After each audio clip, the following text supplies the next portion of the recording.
Welcome to R5 TV news. కడపలో municipal engineering కార్మికుల సమస్యలు పరిష్కరించాలని రాష్ట్ర వ్యాప్తంగా ఆందోళన కార్యక్రమంలో భాగంగా కడప కలెక్టర్ ఆఫీస్ వద్ద ఇంజనీరింగ్ కార్మికులు ఆందోళన బాట పట్టారు. CITU జిల్లా ప్రధాన కార్యదర్శి బి మనోహర్ మాట్లాడుతూ రాష్ట్ర వ్యాప్తంగా మున్సిపల్ కార్మికులు దాదాపు 13,000 మంది ఉన్నారు.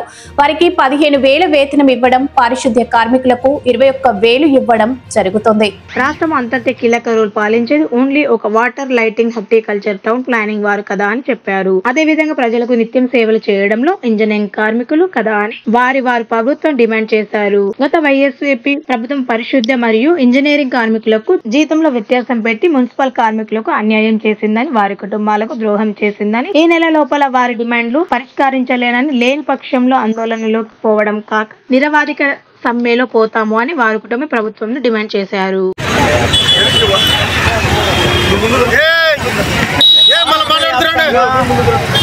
మున్సిపల్ కార్మికులు అనేక రకాల సమస్యలు, కష్టాలు, బాధలు ఎదుర్కొంటూ ఉన్నారు.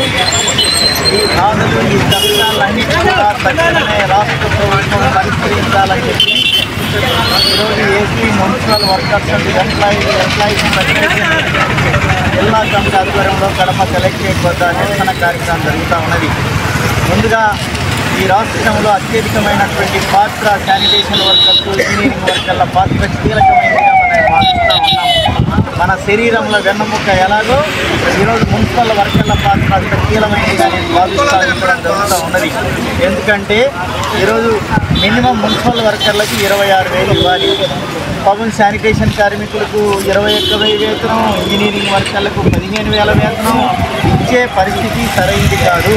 కాబట్టి 26,000 వేతనం ఇవ్వాలని చెప్పి ఈరోజు డిమాండ్ చేస్తూ ఉన్నాం. రెండోది ఏమిటి, ఈరోజు సంక్షేమ పథకాలన్నీ కూడా ఈరోజు వర్తించే పరిస్థితి లేదు. అంటే నీళ్ళు ఇవ్వడంలో కీలక పాత్ర, లేకపోతే హార్టికల్చర్లో కీలక పాత్ర, ఫిట్టర్కు సంబంధించి, ఆఫీస్ స్టాఫ్కు సంబంధించి, ఎలక్ట్రికల్కి సంబంధించి అనేక రకాల మున్సిపల్ వర్కర్లు, ఇంజనీరింగ్ కార్మికులు కాబట్టి శానిటైజేషన్ కీ రోల్ పోషిస్తూ ఉన్నారు. వాళ్ళకందరికీ ఈరోజు ఏమాత్రం పట్టించుకునే పరిస్థితి లేదు. రాష్ట్ర ప్రభుత్వం పరిష్కరించకపోతే, చేయకపోతే సమ్మెకి వెళ్ళాల్సినటువంటి అవసరం ఉంటుంది. దీనికి రాష్ట్ర ప్రభుత్వమే బాధ్యత వహించాలని చెప్పి డిమాండ్ చేస్తున్నాం. ఉద్యోగానికి భద్రత లేదు, రక్షణ లేదు, పర్మనెంట్ లేదు. ఉద్యోగం ఎప్పుడు ఉంటుందో ఎప్పుడు పోతుందో అర్థం కాని పరిస్థితి కనబడతా ఉంది. కాబట్టి రాష్ట్ర ప్రభుత్వం అన్ని రకాల కార్మికులు, ఇంజనీరింగ్, శానిటేషన్, ఇతర కార్మికులందరినీ తక్షణమే పర్మనెంట్ చేయాలి. అది కానప్పుడు మినిమం 26,000 వేతనం ఇవ్వాలి. లేదు సంక్షేమ పథకాలు ఈరోజు తల్లికి వందనం లేదు, లేకపోతే ఏ వందనాలు లేవు. కాబట్టి పనేమో చేయాలి. కాబట్టి తల్లికి వందనం చేయాలి, సంక్షేమ పథకాలు ఇవ్వాలి. రిటైర్డ్ అయినటువంటి వాళ్లకు 62 సంవత్సరాలు పెట్టారు అంటే ఆ ప్లేస్లో ఉద్యోగం ఇచ్చే పరిస్థితి లేదు. రిటైర్మెంట్ ఎలాంటి బెనిఫిట్స్ లేవు, ఎలాంటి సౌకర్యాలు లేవు. కాబట్టి ఇట్లాంటి అన్నీ కూడా ఉన్నాయి. కాబట్టి థర్డ్ పర్సన్ రద్దు చేసి, కాంట్రాక్ట్ వ్యవస్థను రద్దు చేసి పర్మనెంట్ చేయాలని చెప్పి సందర్భంగా కోరుతా ఉన్నాం. కాబట్టి ఈరోజు రాష్ట్ర వ్యాప్తంగా, దేశవ్యాప్తంగా మున్సిపల్ వర్కర్లు చేస్తున్నటువంటి పోరాటానికి CITU జిల్లా కమిటీ ప్రత్యక్షమైనటువంటి సంపూర్ణ మద్దతు తెలియజేస్తుంది. దీనికి రాష్ట్ర ప్రభుత్వం మున్సిపల్ మినిస్టర్ గారి బాధ్యత వహించాలని చెప్పి మీ ద్వారా తెలియజేస్తా ఉన్నాం.